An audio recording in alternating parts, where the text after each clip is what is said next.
Please pray with me. May the words of my mouth and the meditation of all our hearts be acceptable unto you, O Lord, our strength and our Redeemer. Amen. Amen. Please be seated. Andrew, will you begin the recording? Thank you.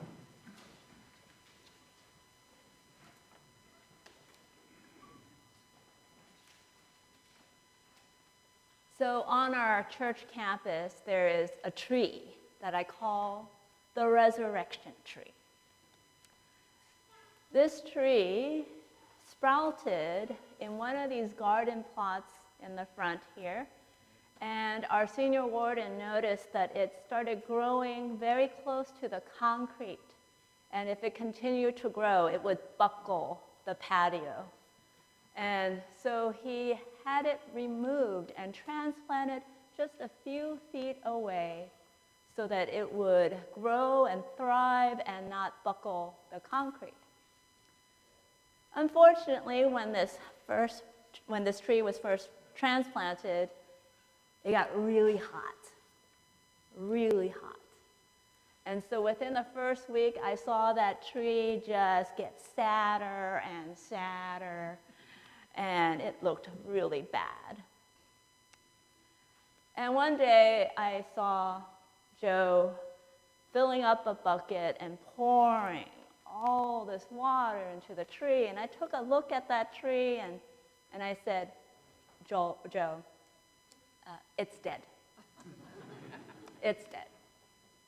And Joe, being the kind of man he is, smiled and went and refilled the bucket, poured more water, and I'm like, I don't think he heard me.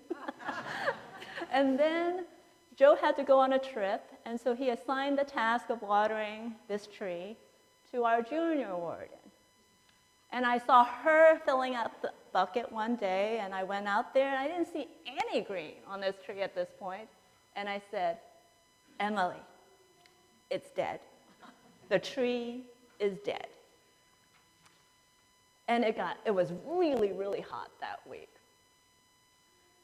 So one day when it was really, really hot and nobody was watering the tree, I went out there and the tree was all dried and no one was there to hear my opinion. So I told the tree, you are dead. You are dead and we're wasting our water.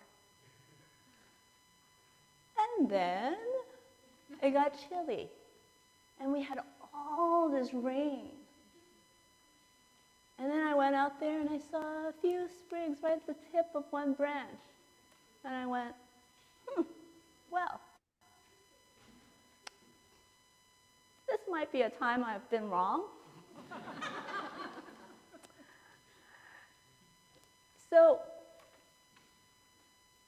when I look back on this, I think to myself, wow, I was really convinced.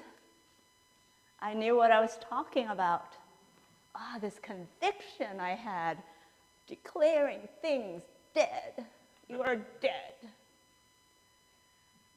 I was like an Eeyore in a clergy collar. What's the point? You're dead. Why waste the water?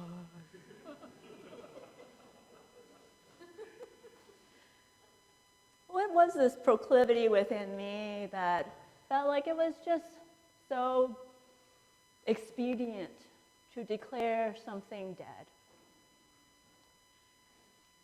You know, I think it was because it's just easier. I know it's hard to witness death and go through death, but there is a certain certainty about death that perhaps gives me a feeling of power and control. To proclaim resurrection, that is very destabilizing. Suddenly you say Christ is risen and all these questions, skepticism, and not only that, we see today in the gospel, it creates a fight in the early church community. The women who had witnessed this event been told by the angels that Christ is risen, and they were filled with fear and confusion. And they went and told the apostles what the angels had said, that Christ had risen. And instead of meeting this news with joy, remembering what Jesus had said and going, wow, it's happened, they said, garbage. You speak garbage because you are women, and women weave these idle tales, this garbage. And they did not believe them. So the news of the resurrection immediately caused a fight in the community. And, I imagine Peter, who went to the tomb to see for himself, and seeing that it was empty and still not yet convinced, and puzzling over this, what is this? And I imagine he might have said to himself, if you had told me first, people might believe it. But you told women. You really did not start this off well, Jesus. So, the resurrection story, to talk about Jesus being risen, the world meets it with a lot of uncertainty, skepticism, questions, confusion, argument, disdain, scandal. And it is interesting that the thing that we Christians often feel is this deep conviction is actually, for a lot of the time, something that makes us also wonder. I remember in seminary, we were being trained for something and about, declaring the resurrection, and one of our Jesuit teacher, who was very stern, said, "You do believe in the resurrection, right?" And I was sitting next to my colleague, and I said, "Well, I do, but I heard he doesn't."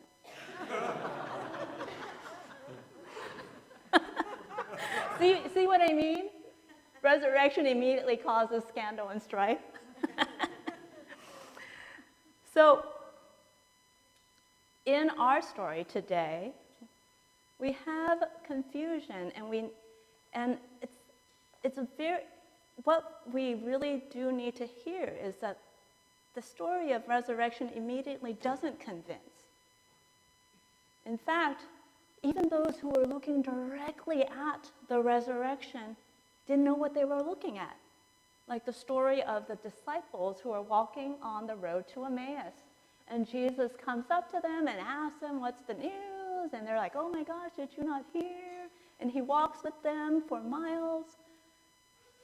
And these are people who had been with Jesus all his life, all the ministry, and they couldn't recognize him. So there's an aspect of the resurrection that isn't immediate, that needs the pondering and the wondering, till somehow later you recognize something about yourself. And they said, "Oh, were not our hearts burning within us when we were with him?" And then it wasn't looking at Jesus that made them recognize him. It was when they broke bread together. And that's when it was revealed.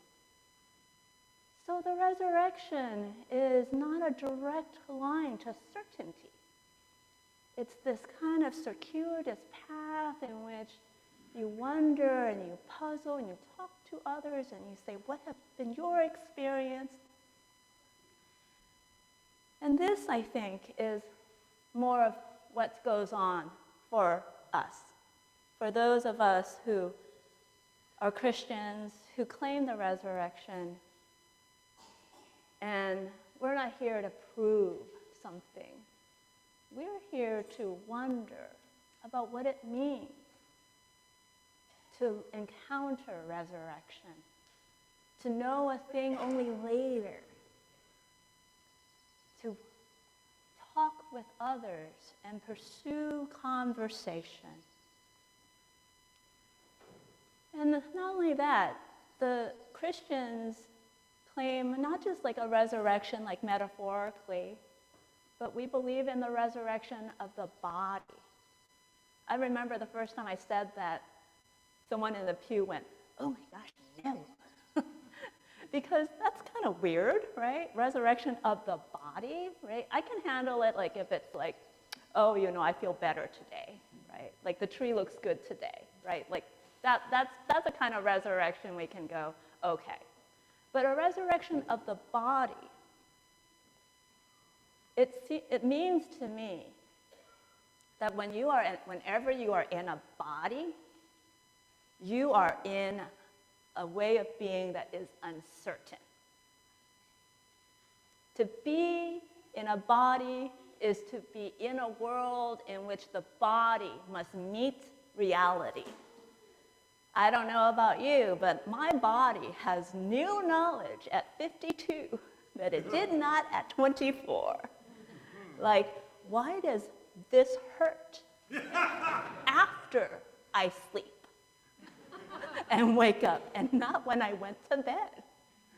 So there's this resurrection of the body that demands a bodily, realistic, lived experience in which the conclusions you have when you might have been in one time, they change, they get informed, they might be discarded, you might take on new things. So when we as Christians claim a resurrection of the body, what we are also saying is we claim a way of being that is out of our control, that we embrace uncertainty for what it might evolve in us and change in us and teach us. So, the resurrection, it's a puzzlement. It's a process. It's about engaging our attention with the ways we are changing, the world is changing, and to make meaning about what gives life. So let us beg the questions. Let us puzzle together. Let us notice, even if much later, that warming in our heart, that disclosure when something is broken, and maybe in the bread, maybe in the wine that is distributed, maybe in our lives, something got broken, and we learned where God was. And I think this path of living the resurrection shows us how to live most fully. Amen.